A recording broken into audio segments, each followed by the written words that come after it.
memang ada orang besar, ada yang backup.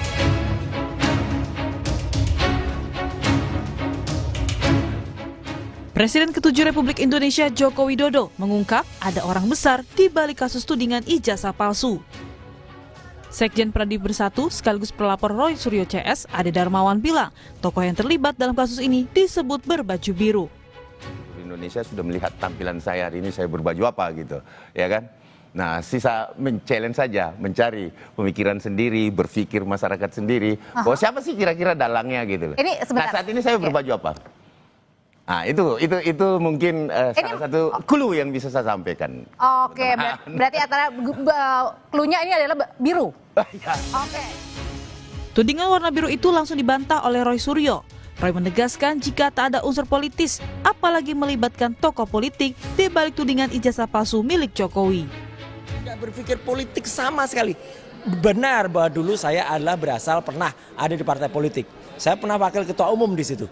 Dan 15 tahun saya partai politik. Saya sebut aja karena partai politik saya dulu warnanya biru. Tapi benar-benar saya insya Allah jamin ya tidak ada, dan bahkan kami itu meskipun saya hubungannya masih sangat baik ya dengan beliau yang katanya mau dituduh itu yang mau memajukan anak. Nggak ada sama sekali. Beliau itu orang negarawan sangat. Tidak pernah berpikir, tidak pernah cawe-cawe, bukan seperti yang ini. Sementara Ketua Umum Partai Demokrat Agus Harimurti Yudhoyono membantah partainya di balik polemik ijazah palsu Jokowi. AHY bilang tudingan itu fitnah besar yang ditujukan ke Partai Demokrat. Disebut-sebut dibilang ijazah palsu Jokowi, apa tanggapannya Pak AHY? Tanggapannya Pak. Tanggapannya soal Demokrat disebut-sebut dibilang Polemik ijazah Jokowi kini akan bergeser ke aroma politik. Hingga kini polisi pun belum menetapkan satupun tersangka. Tim Liputan Kompas TV.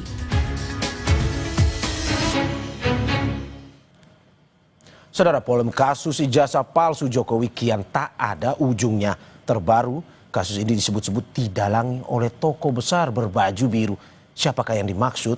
Lalu benarkah kasus ijazah palsu kini bergeser ke ranah politik? Kita akan bahas bersama sejumlah narasumber yang hadir melalui sambungan daring. Ada kuasa hukum terlapor Roy Suryo CS, Ahmad Kozinudin. Selamat pagi. Pagi. Pak Kozin. Ya, siap. Pagi. Oke. Dan juga ada Wakil Ketua Umum Projo, Freddy Damanik. Bang Freddy, selamat pagi. Pagi. Serta pakar komunikasi politik Universitas Pajajaran Kunto Adi Wibowo. Selamat pagi Mas Kunto. Selamat pagi Mas. Terima kasih Bapak-Bapak sudah bergabung di Dialog Sapa Indonesia Pagi pada hari ini. Saya ke Bang Freddy terlebih dahulu. Bang Freddy, siapa sebenarnya? Ini kita langsung to the point aja. Siapa sebenarnya berbaju biru, politisi berbaju biru ini siapa? Ya gini, sebelum saya menanggapin itu kan memang saya sering katakan bahwa memang kasus atau isu ijazah palsu ini kan ada dua hal. Yang pertama memang hukum dan ini sedang berjalan dalam di Polda Metro Jaya sebagaimana Bung Ahmad hari ini mendampingin para saksi kan begitu. Nah, yang kedua memang ya ini jelas politik ya sebagaimana udah disampaikan Pak Jokowi kan sangat kita harus memberikan pencerahan kepada publik bahwa ini kan kami melihatnya begini, seorang Roy Suryo dan kawan-kawan modal bahasa saya modal dokumen yang dipungut dari pinggir jalan entah didownload dari mana, kemudian berani mengatakan ijazah palsu dan terus mencari dan terus artinya semata-mata ini bukan hanya bicara tentang benar, salah, hitam, putih. Bukan, memang ini politik. Kalau bicara politik, berarti memang ada target. Seperti Oke, Anda mau bilang bahwa ini bukan soal ijazah, ini bukan soal skripsi yang baru-baru, tapi ini politis. Ya, yang pertama tadi hukum jelas. Karena Pak Jokowi udah merasa difitnah, lapor, itu jelas. Kemudian ini kan terus bergulir, dimainkan terus. Yang penting serang. Targetnya tentu ya, udah Pak Jokowi udah katakan untuk mendowngrade, untuk mendelegitimasi, untuk membuat masyarakat ragu, semakin ragu terus, bahkan mungkin partai-partai politik lain semakin ragu sehingga katakanlah tidak mau mendekat atau semakin menjauh dengan Pak Jokowi karena Pak Jokowi dianggap sebagai beban misalnya. Karena rame terus kan begitu. Nah tentu kalau bicara orang besar, bicara politik ini kan organisasi, ya nggak mungkin politik itu nggak main sendiri, ini organisasi ya. Ya tadi pertanyaannya siapa? Saya tidak akan menyebut nama seseorang atau lembaga tertentu, tetapi saya pernah itu di dalam suatu media walaupun offline. Mas Roy pernah katakan kepada saya seorang tokoh besar, dia bilang saya sudah ketemu dengan seorang orang besar, tokoh besar, beliau mengatakan saya dukung, Mas lanjutkan. Nah, dari situ saya percaya memang. Oh ini perkataan Rosuryo kepada Anda? Kenapa? Ini perkataan Rosuryo kepada Anda waktu itu? Perkataan Rosuryo, ada beberapa orang waktu itu di situ, walaupun itu offline, saya nggak akan sebut nama di sini, tetapi itu beliau yang katakan di situ. Saya dukung Mas, lanjutkan. Kan Bang Freddy, sorry, saya tegaskan lagi, dikatakan secara offline, waktu itu Rosuryo menyebutkan nama. Ya, beliau menyebutkan nama, tapi saya tidak akan sebutkan nama itu di sini.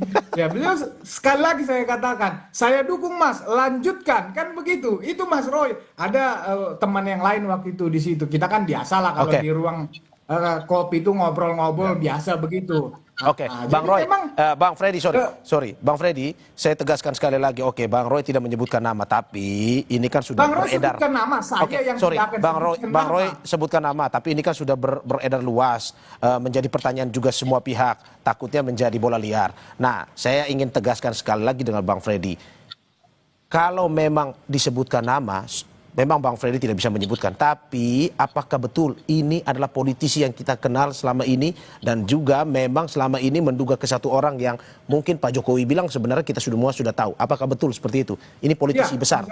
Masyarakat tahu, publik tahu ini tokoh besar kan begitu. Dia sebut nama itu. Oke, dan betul ada unsur birunya?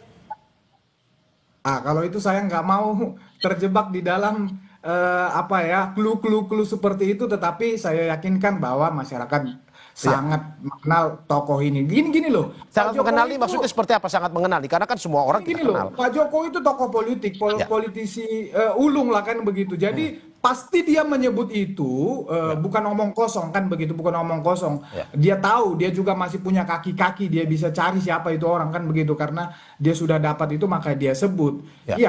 Tokoh besar, sangat besar, tokoh ini besar. Nah, tokoh besar ini apa? Dalam arti bahwa seorang politisi biasa, seorang pejabat politisi besar. Bagaimana menggambarkan seorang politisi besar ini? Karena saya juga tidak bisa menebak-nebak juga. Bang Freddy, bagaimana kita menggambarkan seorang politisi besar? Apakah memang dia pernah menjabat sebuah jabatan penting? Paling tinggi politisi besar itu adalah presiden sebenarnya.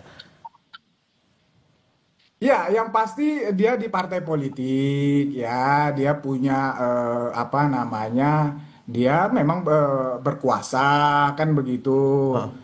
Saya nggak bisa menyebut lebih ini lagi lah ya, tetapi memang sebetulnya di medsos sudah banyak lah, di publik sudah beredar ya, Jadi saya rasa itu benar itu adanya. Oke, Bang, kalau dari apa yang dikatakan kemarin itu di salah satu dialog di Kompas.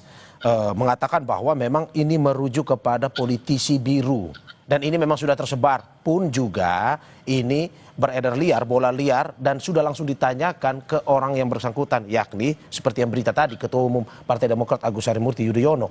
Benar, ini tuduhan mengarah ke situ atau tidak? Sebagai konfirmasi saja.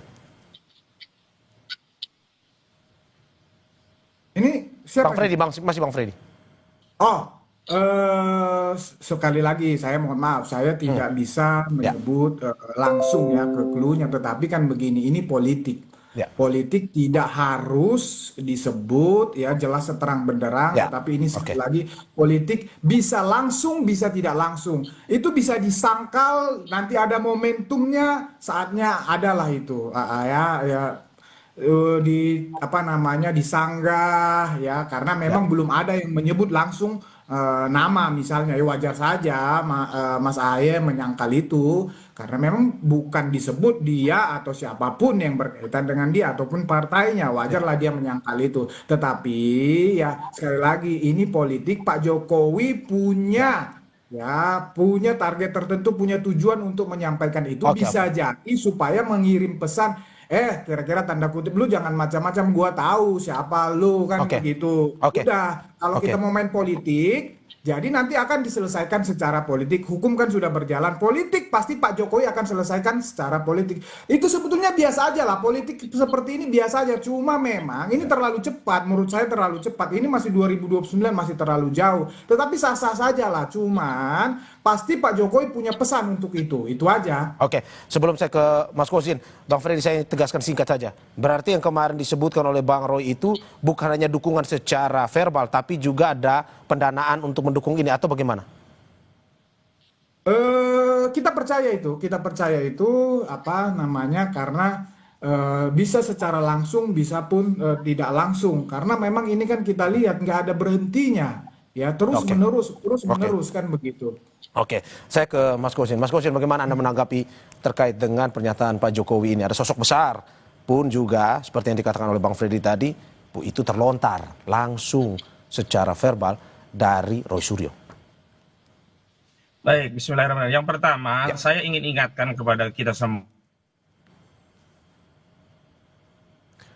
Sepertinya ada terjadi permasalahan komunikasi. Bang Kosin, saya sapa lagi. Bang Kosin, bisa mendengar suara saya? Saudara Joko Widodo selain melaporkan klien kami dengan melaporkan dengan pasal 311 KUHP tentang fitnah. Nah, hari ini justru alih-alih Saudara Joko Widodo membuktikan apa yang dituduhkan terhadap klien kami yang mengedarkan fitnah, hari ini justru Saudara Joko Widodo secara telanjang terbuka di hadapan publik mengedarkan fitnah. Jadi fitnah itu tidak hanya ditujukan kepada tokoh besar tersebut, tetapi juga merujuk kepada klien kami. Seolah-olah klien kami ada di bawah kendali tokoh, tidak menjalankan agenda konstitusional secara mandiri, sehingga klien kami bisa saja dianggap sebagai pion politik dalam sengkarut persoalan ijazah palsu ini. Perlu kami tegaskan bahwa klien kami sedang menjalankan agenda konstitusional sebagai warga negara, diberi kemerdekaan menyampaikan pendapat dan mengajukan kritik terhadap ijazah Saudara Joko Widodo, dan hari ini bergulir di dua kepolisian, institusi di Polda Metro Jaya dan ada di Bareskrim Mabes Polri. Jadi menurut kami apa yang dilakukan Saudara Jokowi, alih-alih fokus terhadap laporan ya masalah hukum yang dihadapi, dia memperlebar persoalan ini dan menambah musuh terhadap Saudara Joko Widodo.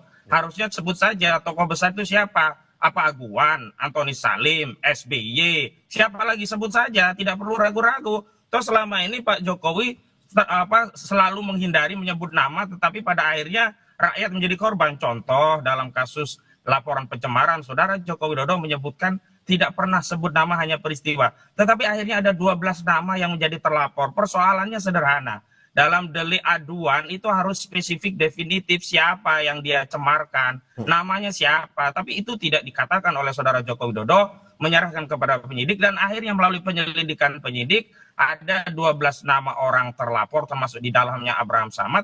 Ini kan mengkonfirmasi Saudara Joko Widodo itu gemar mengadu domba anak bangsa dengan narasi-narasi umum, tetapi tidak spesifik, yang akhirnya seluruh anak bangsa saling tuduh, saling klaim, dan ini adalah berpotensi menjadikan Indonesia pecah belah. Sama saja seperti kemarin Saudara Joko Widodo menyatakan ada masalah kesehatan, tidak bisa keluar kota, dan kemarin juga kita ketahui ternyata untuk urusan politik Saudara Joko Widodo bisa ya hadir di Kongres Partai PSI, untuk urusan politik memframing bahwa ijazahnya asli, Saudara Joko Widodo bisa hadir di reuni-reunian di UGM, tetapi untuk ya memenuhi panggilan penyidik Polda Metro Jaya, Saudara Jokowi mangkir, tidak datang ke Polda Metro Jaya, bahkan meminta penyidik Polda Metro Jaya melayani kepentingan Jokowi, datang ke Surakarta untuk memeriksa Jokowi di Surakarta. Bang, tadi kan Bang Freddy sudah mengatakan bahwa ada pembicaraan langsung dari Bang Roy Suryo ke Bang Freddy. Apakah Bang Kosin juga diberitahu soal sosok besar ini oleh Bang Roy, atau selama ini yang Anda tahu mungkin pendanaannya dilakukan secara mandiri untuk perkara kasus ijazah ini? Ya, pendukung Saudara Jokowi itu hampir sama dengan Jokowi, mengedarkan fitnah, tidak berani tunjuk hidung. Sebut saja namanya siapa, nanti bisa dikonfirmasi oleh Roy Suryo. Yang kedua, berkaitan dengan pendanaan, ini emak-emak kemarin ada yang iuran untuk beli nasi bungkus untuk persiapan pemeriksaan saksi. Ini makannya nasi bungkus, ini kita ini menolong juga pro bono. Pendanaan dari mana? Ini kami sudah dituduh ya, difitnah mencemarkan saudara Joko Widodo, sekarang difitnah lagi. Seolah-olah kami pion politik, ada yang menjalankan agenda besar, seolah-olah kami itu tidak punya kemandirian untuk menjalankan agenda konstitusional untuk menyelamatkan bangsa negara dari masalah ijazah palsu. Ingat, soalan yang sedang diperjuangkan klien kami ini tidak sekedar persoalan klien kami, tapi ini persoalan konstitusional tentang masa depan negara kita yang kita cintai ini, berkaitan dengan legasi berbangsa. Apakah kita rela negara kita menggoreskan sejarah pernah dipimpin oleh presiden 2 periode yang tertuduh ijazahnya palsu? Karena itulah perlu dibuktikan secara hukum, tidak perlu lagi bermain politik, bermanuver politik. Bahwa benar ada aktor-aktor politik memanfaatkan agenda ini, itu urusan mereka. Tetapi ketika agenda politik itu dikaitkan dengan kami, aktivitas konstitusional kami, perjuangan klien kami, itu sungguh sangat menyakitkan bagi klien kami. Bang Freddy, istilahnya Roy Suryo ini sungguh terlalu. Bang Kozim. Ya, Bang Freddy, Anda dibilang melakukan fitnah terkait dengan ini, padahal ini dilakukan secara mandiri. Menurut Anda? Ya, seperti saya sampaikan tadi, ya ini kan sederhana, ya sangat sederhana. Ya, Bung Roy dan kawan-kawan terus-menerus memainkan isu ini ya. Ini apa namanya? Saya sampaikan tadi ada dokumen yang didondong entah dari mana, kemudian berani menyatakan ijazah itu palsu, kemudian mencari-cari kemana-mana agar isu ini terus naik, agar isu. Padahal kan kemarin juga ya teman-teman reuni sudah sudah menyatakan bahwa mereka benar bersama Pak Jokowi, tapi narasi yang dibangun tetap negatif. Apapun yang terjadi dengan kasus ini, apapun yang dibuktikan oleh Pak Jokowi dan kawan-kawan ya dalam hal ini sebagai pihak yang difitnah, dicemarkan nama baiknya, itu tidak akan membuat orang-orang ini berhenti. Walaupun sudah ada putusan pengadilan, percaya mereka ini tidak akan berhenti karena memang targetnya adalah target politik. Kalau bicara misalnya penelitian, kapan sih Roy itu ada penelitian? Emang dia pada penelitian apa lagi kan begitu? Kemudian kalau bicara misalnya, kalau dia seorang peneliti, apa hubungannya dengan TPUA? Tiba-tiba dia mendukung TPUA, gabung dengan TPUA. Ini kan semua gerakan politik. Itu yang mau kami sampaikan kepada publik. Begitu loh. Saya ke Mas Kunto. Mas Kunto, bagaimana Anda melihat ini perdebatan ini? Satu sisi bola liar, Pak Jokowi bilang sosok besar, satu sisi merasa difitnah. Menurut Anda seperti apa? Kalau melihat timeline seperti kata Bang Freddy tadi, ini timeline panjang. Tadi kata Bang Kozin, ini kami relawan loh, pendanaan dan segala macam. Tapi kata Bang Freddy, ini tidak mungkin. Ini kalau sudah lama begini pasti ada sosok besar. Menurut Anda, analisisnya bagaimana? Saya akan memulai analisis saya dari budaya politik di Indonesia. Sejak zaman Pak Harto kan ada istilah mikul dur mendem jeruk gitu. Jadi setelah Pak Harto turun pun tidak ada tuntutan hukum terhadap beliau. Kalaupun ada kesepakatan politik lah bahwa ya nggak mungkin divonis bersalah kan gitu. Jadi salah satu bentuk penghormatan kita terhadap presiden-presiden atau mantan presiden kita adalah dengan memikul dur, menjunjung tinggi apa yang prestasi mereka dan mengubur dalam-dalam semua kesalahan dan aib dan apapun itu. Dan menurut saya sampai hari ini itu masih dipegang oleh semua elit politik di Indonesia gitu, karena Pak Prabowo pun nanti ketika turun dia juga nggak mau aib-aibnya juga akan jadi tersebar, jadi bau bangkai dan segala macam gitu. Dan menurut saya itu kultur politik yang sangat susah diubah, Mas. Kita punya kultur politik yang berbeda dengan Amerika Serikat atau dengan Inggris atau dengan negara-negara lain, bahkan Thailand sekalipun gitu. Jadi ini kalau saya boleh mengomentari ya soal tuduh-menuduh ini ya pada akhirnya saya akan memprediksikan nggak akan ada putusan yang bulat sehingga Pak Jokowi terhukum atau tadi aktor yang dituduh oleh Mas Freddy ataupun teman-teman di Projo soal sosok besar yang mendukung sosok besar itu juga nggak akan kemana-mana gitu kalau menurut saya gitu. Tapi kalau analisa Anda, apakah mungkin betul ada sosok besar dari analisa Anda? Melihat kasus ini sudah berjalan begitu ya lama, 2-3 bulan ini. Enggak, kalau sosok besar atau tidak itu perkara lain, ya kan? Bisa saja, bisa tidak. Tapi kalau kenapa ini menjadi besar dan lama, energinya seakan-akan luar biasa, betul.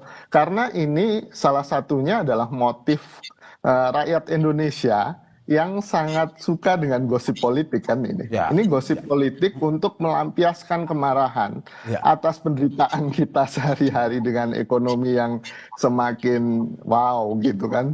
Atau dengan kondisi kehidupan kita yang secara politik juga tidak membaik. Ini kan akhirnya butuh saluran pelepasan. Dan saluran pelepasannya yang paling gampang, paling enak ya yang receh-receh ini gitu kan. Misalnya tahun 2000 isu Megawati hanya lulusan SMA itu juga cepat besar kan gitu. Ya kan? Oke. Sama seperti sekarang. Oke, Mas Kuto, berarti Anda mau lihat bahwa ini bukan di substansinya, siapa orangnya, tetapi lebih ke gosipnya aja, lempar sana sini menjadi pembicaraan. Begitu maksud Anda ya? Betul, betul. Dan pada akhirnya ketika itu bisa jadi komoditas politik akan dilakukan oleh aktor siapapun kan gitu. Dan apakah ini akan ke 2029 tembakannya atau kepentingan-kepentingan jangka dekat ya sangat mungkin kan gitu. Apalagi Pak Jokowi juga masih aktif kan di politik walaupun melalui putra-putranya kan gitu. Nah ini kan juga apa yang harus kita perhatikan. Saya sih terus terang salah satu yang tidak terlalu mengikuti isu ijazah palsu. Oh ya, saya pakai baju Unpad ini karena supaya nggak dituduh dosen palsu kan gitu. Oke, Oke Mas Kuto, saya ke Bang Gosin. Bang Gosin, apakah dengan tuduhan seperti ini teman-teman Anda dan juga teman-teman Roy Suryo CS akan tetap fokus di persoalan hukumnya dan juga pertanyaannya dengan ada tuduhan seperti ini, siapa yang untung? Apakah pihak Roy Suryo ataukah pihak Jokowi? Tapi sebelum Anda menjawab, kita saksikan usai jeda.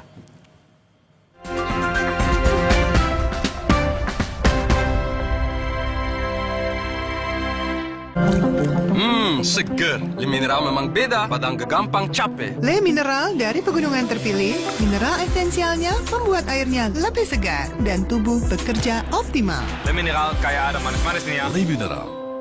Ih, kok bento? Bisa menyerang siapa saja. Obati dengan Silergi. Cetirizine aktif obati alergi, aman sesuai anjuran. Silergi, solusi redakan alergi. Produksi Konimax. Aku sering melihat galon cuci ulang disimpan di tempat yang kotor. Jujur takut, bersih nggak ya untuk anak dan keluargaku? Kami mengerti kekhawatiran Ibu. Untuk itu, Le Mineral menggunakan galon yang selalu baru agar terjamin kebersihannya. Le Mineral. Pusing, kejar setoran. Yang penting kerja halal. Fresh Care dong halal. Capek kena PHP? Pilih yang pasti-pasti aja. Fresh Care. Pasti aromanya, pasti fresh hangatnya. Fresh Care, hangatnya selalu bikin fresh.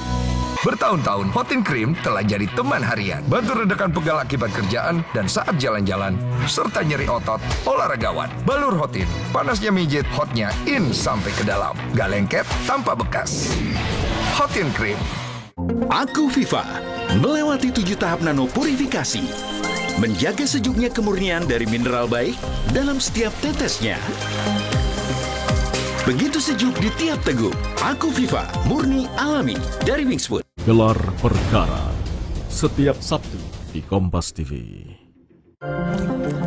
Seger. Le Mineral memang beda pada gampang capek. Le Mineral dari pegunungan terpilih, mineral esensialnya membuat airnya lebih segar dan tubuh bekerja optimal. Le Mineral kayak ada manis-manis nih ya. Le Mineral.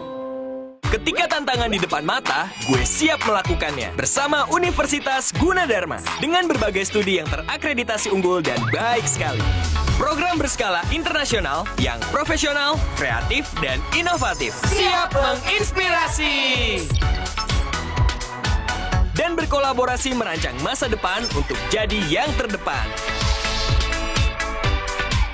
Halo masa depan, kami siap. Let's join us!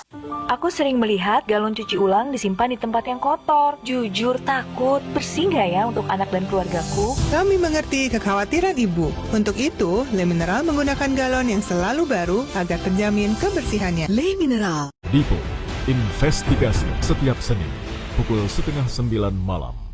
Aku sering melihat galon cuci ulang disimpan di tempat yang kotor. Jujur takut, bersih nggak ya untuk anak dan keluargaku? Kami mengerti kekhawatiran Ibu. Untuk itu, Le Mineral menggunakan galon yang selalu baru agar terjamin kebersihannya. Le Mineral. Berkas Kompas, Selasa pukul 11 malam di Kompas TV. Aku sering melihat galon cuci ulang disimpan di tempat yang kotor. Jujur takut, bersih nggak ya untuk anak dan keluargaku? Kami mengerti kekhawatiran Ibu. Untuk itu, Le Mineral menggunakan galon yang selalu baru agar terjamin kebersihannya. Le Mineral.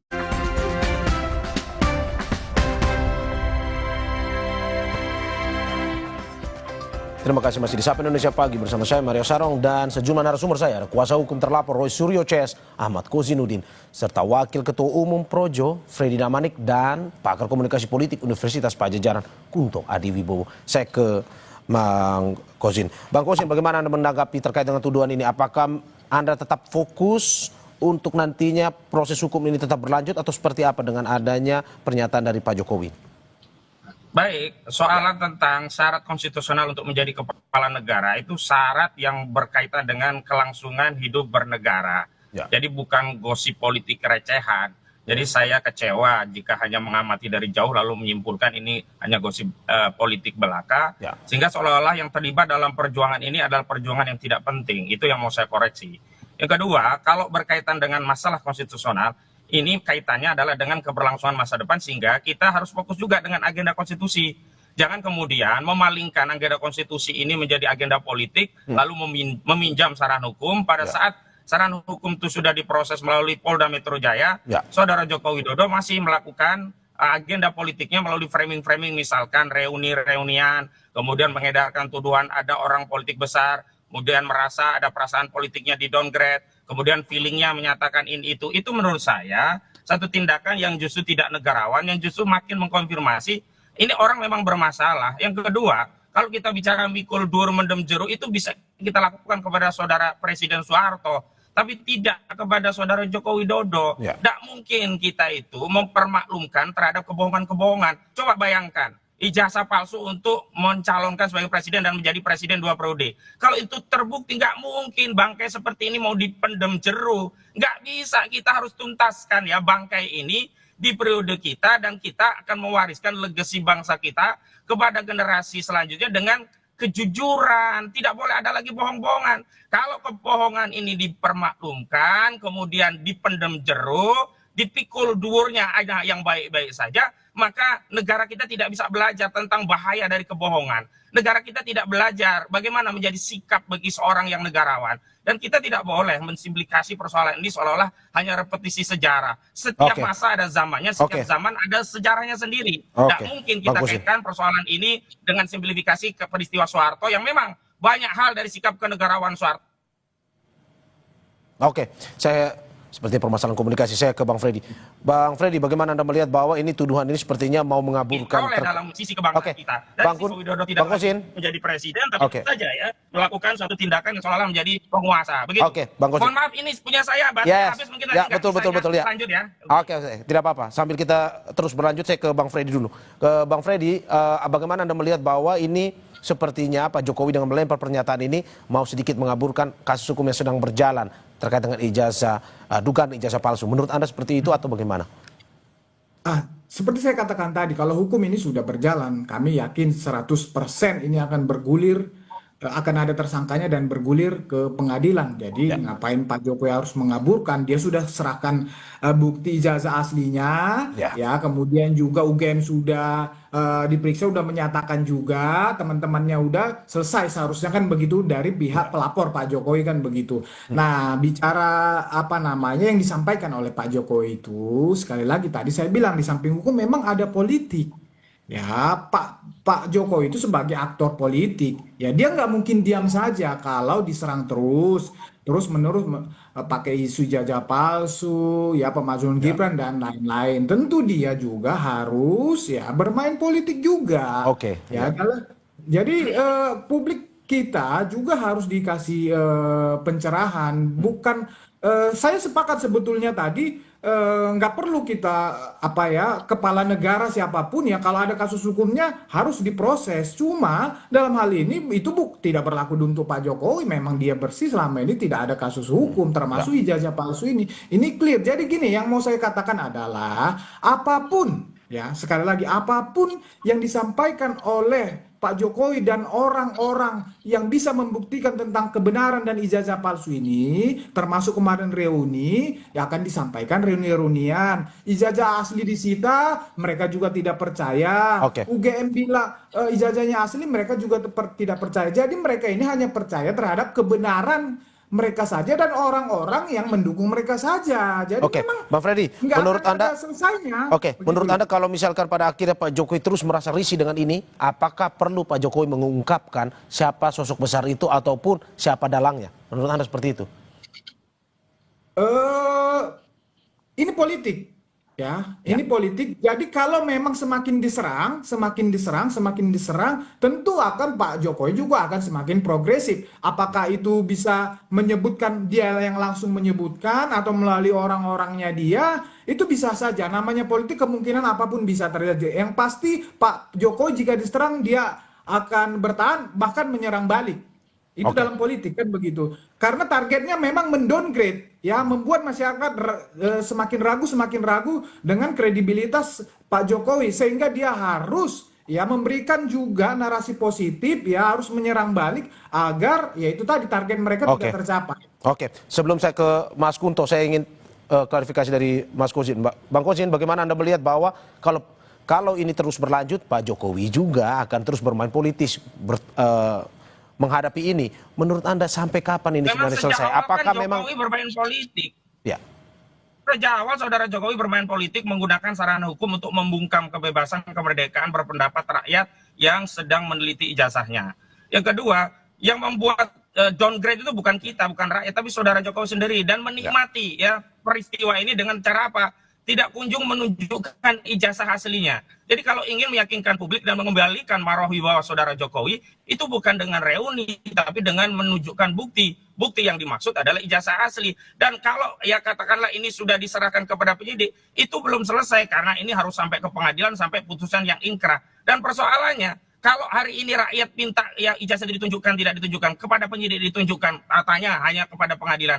Lalu apa susahnya sih kalau pada akhirnya akan ditunjukkan ke pengadilan? Tunjukkan saja sekarang, biar sudahi segera polemik ini, sehingga tidak perlu lagi ada orang yang merasa terdowngrade, tidak ada feeling merasa orang itu ada orang besar di baliknya, dan klien kami tidak perlu lagi terfitnah dengan agenda besar orang besar. Bang Kozin, berarti kami hanya pion politik. Bang Kozin, kalau sudah ditunjukkan ijazah berarti selesai semua ini ya permasalahan ini. Ijazah selesai, kalau ijazah itu asli selesai. Cuman karena ijazah itu bermasalah, tidak kunjung ditunjukkan. Begitu. Saya ke Mas Kunto. Mas Kunto, bagaimana Anda lihat ini? Sebenarnya siapa dari perdebatan ini yang untung ruginya ini siapa sebenarnya? Pak Jokowi kah atau Rosurio CS sebenarnya? Ya, semua diuntungkan kan, Mas, karena wacana itu sifatnya produktif gitu. Saya mohon maaf ke Mas Kozin, saya tidak mengecilkan perjuangan Mas Kozin dan teman-teman, tapi bagi saya ini sesuatu yang mungkin secara prioritas jauh di bawah urusan bagaimana data pribadi saya akan dipakai oleh Amerika Serikat, bagaimana kemudian angka pengangguran naik, gimana BPS kemudian menetapkan angka kemiskinan di penghasilan atau pengeluaran yang cuma 20.000 perak sehari, itu menurut saya lebih penting gitu. Jadi mohon maaf kalau prioritas kita berbeda. Dan menurut saya ya ini akan selalu jadi isu politik yang tadi menggemaskan kan tadi soal cerita Megawati hanya lulusan SMA itu juga jadi besar. Lalu kemudian di Korea Selatan plagiasi oleh ibu negara itu juga besar kan gitu. Jadi skandal-skandal, saya bilang skandal politik yang seperti ini, dan saya juga tidak sedang mengecilkan usaha hukum teman-teman gitu kan. Menurut saya ini akan selalu jadi isu yang besar dan bergulir, ya kan, secara analisis komunikasi politiknya. Tapi apakah ini endingnya akan menjadi sesuatu? Kalau tadi disinggung konstitusi, ya harusnya teman-teman lebih aktif mendorong revisi undang-undang pemilu, ya kan, di mana misalnya soal kemudian konfirmasi, soal klarifikasi ijazah menjadi bagian yang sangat penting dari pendaftaran calon, baik itu presiden, kepala daerah, DPR ataupun yang lain. Dan itu kalau itu dilakukan saya akan dukung kan gitu. Cuman menghabiskan energi untuk kemudian sesuatu, ya saya tidak mengecilkan ya, untuk sesuatu yang sebagai di komunikasi politik juga penting untuk kemudian menyalurkan energi ini gitu kan. energi kemarahan, energi ketidaksukaan, energi kritik ini gitu kan, agar tidak kemudian meledak gitu kan, dan akhirnya menjadi sebuah kejadian yang ongkos politik, ongkos sosialnya sangat besar gitu. Dan saya memahami ini sebagai sebuah usaha, ya ini boleh-boleh aja, tapi ada usaha-usaha yang lebih produktif menurut saya. Oke, Mas Kunto, menurut Anda kapan ini akan selesai? Kalau dari prediksi Anda tadi, Bang Kozin bilang ijazah ditunjukkan selesai. Menurut Anda sampai di situ atau bagaimana? Ya karena dua-duanya diuntungkan Mas, gitu. Pak Jokowi juga diuntungkan dengan pemberitaan ini, walaupun sisinya negatif, tapi kan pemberitaan apapun akan menguntungkan bagi Pak Jokowi. Lalu kemudian buat teman-teman yang juga menuntut, ini juga diuntungkan karena ya Bang Kosin jadi sering tampil di TV, Mas Freddy juga sering tampil, saya juga, gitu kan juga menguntungkan. Tapi produksi wacana ini menurut saya harusnya didorong ke produktif. Seperti revisi Bang Kosin, undang-undang. Oke, tahan sebentar. Saya pemilu, Mas Kunto, gitu. ya. Oke. Oke, Bang Kosin ada yang mau disampaikan? Ya, saya kira keliru lah. Saya tidak sama sekali menikmati hal ini dan semua yang terlibat dalam agenda menguak ijazah palsu ini sebenarnya ingin segera terungkap. Dengan cara apa? Diperlihatkan ijazah asli itu sehingga seluruh anak bangsa bisa rukun kembali dan bisa fokus hal-hal yang disebut lebih produktif lagi. Jadi keliru kalau dianggap kami memanfaatkan atau mencari keuntungan dari peristiwa ini. Justru kami ingin segera selesai. Nah, karena agendanya sekarang agenda hukum, harusnya fokus kepada hukum. Nah, ketika agenda yang ditarik ke unsur politik, berarti saudara Joko Widodo yang memang tidak mau cepat menyelesaikan persoalan ini. Oke, Bang. Saya ke Bang Freddy. Bang Freddy, kalau kata Bang Kozin, ini selesai, tunjukin ijazah, selesai semua, dia jamin itu. Menurut Anda, apakah seperti itu atau bagaimana? Nggak mungkin itu. Bahkan putusan pengadilan saja tidak akan membuat isu ini selesai. Gitu loh. Jadi gini. Anda tidak percaya berarti dengan pernyataan Bang Kozin tadi itu ya? Nggak mungkin itu. Ya susah membangun negara dengan suudon, tidak saling percaya. Ya sudah, kalau gitu berangkat saja, kita tarung sampai pengadilan, sampai kasasi, sampai PK, sampai laporan lagi, sampai bikin bukti baru, sampai rame negara kita ini. Jadi kan nanti kan pengadilan akan memutuskan, di pengadilan pada saat pembuktian akan ditunjukkan. Ya. Dari situ juga nggak akan berhenti. Tadi udah disampaikan, akan taruh terus. Jadi memang begitu targetnya, memang supaya masyarakat ya terus ragu. Ya itu politiknya. Nah, karena agar yakin itu, tunjukkan saja ijazahnya biar rakyat yakin, bukan dengan reuni-reunian.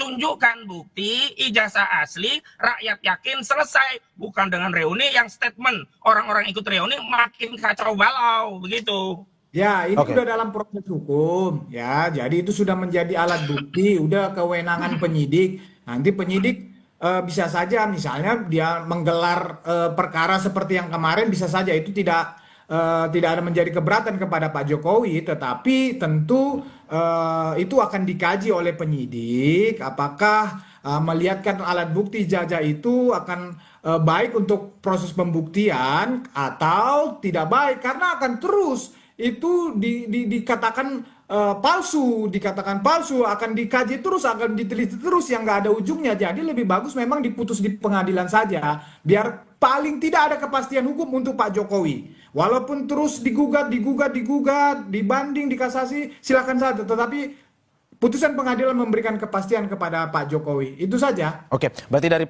pihak Pak Jokowi, Projo dan juga dari Pak Jokowi sendiri sudah siap ya bagaimana ini arahnya akan kemana, akan terus diikuti ya? Siap, dari sisi hukum udah saya katakan tadi jelas. Ya, ini akan berujung di pengadilan, putusan pengadilan. Dan kami yakin Roy Suryo dan kawan-kawan akan divonis fitnah dan pencemaran nama baik. Dari sisi politik, ya Pak Jokowi juga bukan aktor politik yang kemarin sore, aktor kawakan. Jadi yang disampaikan dia itu adalah pesan politik. Hayo, kalau lu mau masih main terus, ayo kita tarung. Kan kira-kira gitu aja, nggak ada masalah sebetulnya. Oke. Lanjut. Oke, Bang Kozin, bagaimana Anda melihatnya? Ini terus nih, baik hukum maupun politik, pihak Jokowi siap untuk menghadapinya. Dari Roy Suryo CS? Ya, yang jelas tidak ada aktor politik sekawakan apapun, dia bisa menang melawan rakyat. Nah, ketika saudara Joko Widodo tidak kunjung menunjukkan ijazahnya, berarti dia tidak sedang mengabaikan Roy Suryo dan kawan-kawan, tetapi sedang mengabaikan seluruh atensi rakyat. Dan silakan saja kalau memilih pilihan jalan yang lebih panjang dan melelahkan, serta resiko yang lebih besar berhadapan dengan rakyat, ketimbang menunjukkan ijazah asli yang itu lebih simpel, sederhana. Dan kami terus akan membackup dan komitmen dari klien kami termasuk Abraham Samad itu sudah siap, bukan hanya untuk 2029, siap berjuang sampai titik darah penghabisan. Jadi tidak ada kaitannya dengan politik 2029 dan seterusnya. Dan tentu saja dalam konteks membela diri, jadi ketika Jokowi terus ya membuat bukti baru dengan bikin reuni dan sebagainya, jadi jangan halangi klien kami juga untuk membela diri, terus melakukan penelitian, pendalaman terhadap dugaan ijazah palsu ini, hingga seluruh rakyat paham tahu siapa sebenarnya yang jujur, siapa sebenarnya pembohong. Begitu. Oke, saya terakhir ke Mas Kunto. Mas Kunto, ini sudah menurut Anda ini fokus saja ke ranah hukum, ataukah bolehlah ini sedikit-sedikit atau politis, tapi menurut Anda sebaiknya harus menghentikannya seperti apa? Nggak bisa dihentikan, Mas, kan gitu. Ini kan energi politik yang memang harus disalurkan. Dan menurut saya masing-masing punya conviction itu atau kepercayaan yang sangat tinggi bahwa mereka benar, kan gitu. Soal bohong dan kebenaran di politik itu kan selalu di abu-abu ya, Mas ya. Nggak ada kebenaran yang mutlak dalam politik. Kalau mau ya ayo kita ke ranah akademis gitu. Di situ kebenarannya bisa mutlak, kan gitu. Atau di ranah hukum sekalipun, kan gitu. Ya makanya mari kita hentikan trial by press gitu kan. Mari kita hentikan drama-drama atau gosip-gosip politik ini, kalau memang mau energi kita memang lebih baik untuk membangun negara. Dan menurut saya, saya juga bagian dari rakyat yang tadi diklaim oleh Bang Kosin, kan gitu. Oke. Saya terima kasih Bapak atas apa yang disampaikan. Sebelum saya tutup, saya ingin tanya dulu ke Bang Kosin. Bang Kosin tadi bilang saat ini berada di Polda Metro Jaya. Agendanya apa hari ini, Bang? Kalau boleh tahu? Agendanya mendampingi 3 saksi yang akan diambil keterangannya sehubungan dengan adanya laporan Saudara Joko Widodo, baik berkaitan dengan fitnah, pencemaran, serta sejumlah laporan dari pendukung Joko Widodo, 3 laporan di Polda Metro Jaya, baik terkait dengan penghasutan, pidana sara, juga kabar bohong. Begitu. Oke, jam berapa Bang nanti laporannya akan di rencana pemeriksaan jam 10, tetapi ya? kami jam setengah 10 sudah berkumpul untuk konferensi media dulu. Begitu. Oke, terima kasih. Bapak-bapak terima kasih atas apa yang disampaikan. Kuasa hukum terlapor Roy Suryo CS Ahmad Kosinudin, ada Wakil Ketua Umum Projo Freddy Damanik, dan pakar komunikasi politik Universitas Padjadjaran Kunto Adiwibowo. Atas apa yang disampaikan, terima kasih Bapak-bapak. Sehat selalu. Terima kasih. Selamat pagi. Saudara, jangan kemana-mana, Sapa Indonesia Pagi akan segera kembali dengan informasi lainnya. Salah satunya, PDI Perjuangan masih mengakui Hasto Kristianto sebagai sekjen. Meski telah divonis 3 tahun 6 bulan penjara dalam kasus suap Harun Masiku. Selengkapnya saat lagi.